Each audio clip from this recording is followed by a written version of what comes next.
आपने कहा था कि अगर आप कुछ ना खरीद पाए तो दीपावली पर झाड़ू खरीदना, इसका बहुत महत्व है। तो हमें झाड़ू क्यों खरीदनी चाहिए और इसको इतना महत्व क्यों दिया गया है झाड़ू को? अमूमन लोग सोने चांदी की तरफ अट्रैक्ट होते हैं, लेकिन देखिए झाड़ू का भी अपने आप में कितना बड़ा महत्व है। बेटा ऐसा है कि सनातन धर्म में झाड़ू को महालक्ष्मी की संज्ञा दी गई है।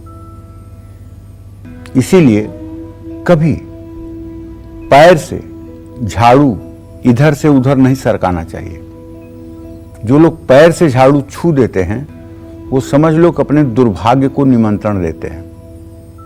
और दूसरी बात, झाड़ू के विषय में कई बार मैंने कालचक्र में बताया है अपने दर्शकों को कि झाड़ू को कभी खुले में नहीं रखना चाहिए, उसको हर समय छिपा के ही रखना चाहिए। और झाड़ू साफ सुथरी होनी चाहिए, क्योंकि झाड़ू जो है हमारे घर को पवित्र करती है और हमारे घर में देवताओं के आवाहन के लिए वातावरण बनाती है। इसलिए झाड़ू लक्ष्मी का स्वरूप है। इसलिए झाड़ू खरीदने के लिए जब भी हम अपने दर्शकों से कहते हैं तो यही कहते हैं कि शुक्रवार को झाड़ू खरीदिए या फिर धनतेरस और दीपावली के दिन झाड़ू खरीदिए, क्योंकि झाड़ू एक ऐसी चीज है कि अगर स्वच्छता और पवित्रता न हो तो आपका पूजा में मन ही नहीं लगेगा। बिल्कुल सही। स्वच्छता और पवित्रता के बाद ही आपका कहीं मन रमता है, और उस स्वच्छता और उस पवित्रता का जो माध्यम है वो झाड़ू है। तो झाड़ू सस्ती होने के कारण या सफाई के काम में आने के कारण वो कम महत्वपूर्ण नहीं है। जैसे आपका शरीर है, शरीर में आपका मुंह सबसे ज्यादा इंपॉर्टेंट है। बिल्कुल।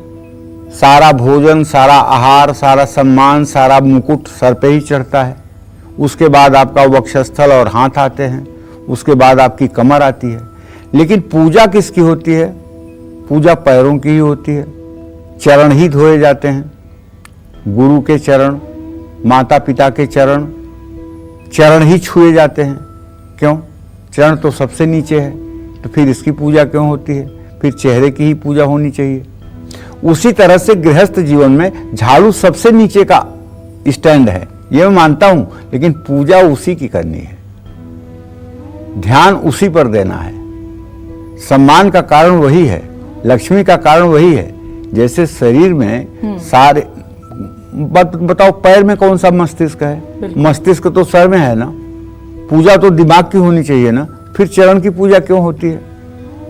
इसलिए कि सारे शरीर का जो ऊर्जा का केंद्र है, जहां से ऊर्जा वितरित होती है, वो मनुष्य के पैर के अंगूठे से होती है। इसीलिए मनुष्य, चाहे गुरु हो, चाहे माता हो, चाहे पिता हो, चाहे पूजनीय हो, चाहे कोई संत महात्मा हो, कोई तत्वबोध महात्मा हो, उनके श्री चरणों के ही दर्शन का विधान किया गया है।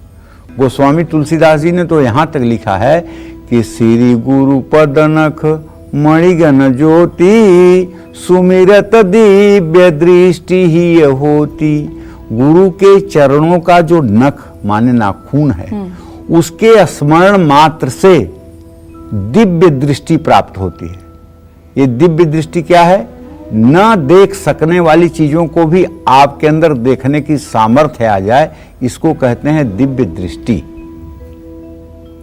भगवान कृष्ण ने अर्जुन से कहा, हे अर्जुन, मैं तुम्हें अपना स्वरूप तो दिखाऊंगा, लेकिन इस नेत्रों से तू मेरे स्वरूप को नहीं देख सकता, इसलिए मैं तुम्हें एक दिव्य चक्षु प्रदान करता हूं, अब तू मेरे स्वरूप को देख।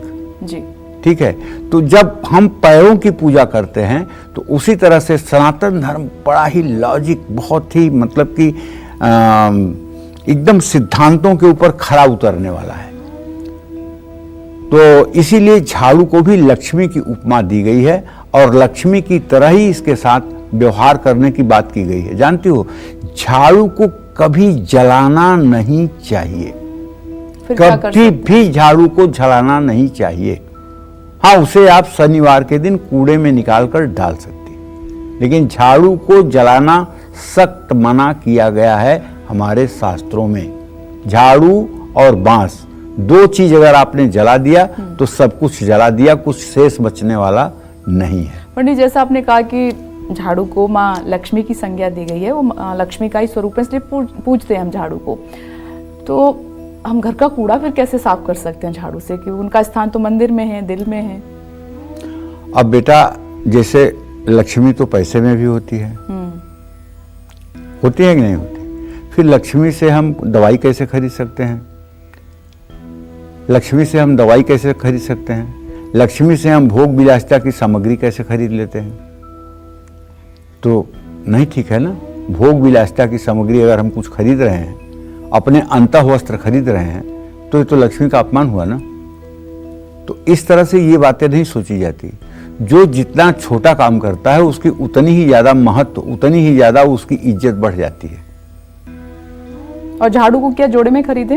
झाड़ू को जोड़े में भी खरीद सकते हैं, झाड़ू को 3 की संख्या में खरीदना ज्यादा अच्छा होता है। कैसे? अगर 2 फूल झाड़ू और 1 सीक झाड़ू खरीदा जाए, 3 झाड़ू खरीदा जाए, 1 झाड़ू मंदिर के लिए और 2 झाड़ू पूरे घर के लिए। समझ रहे हो?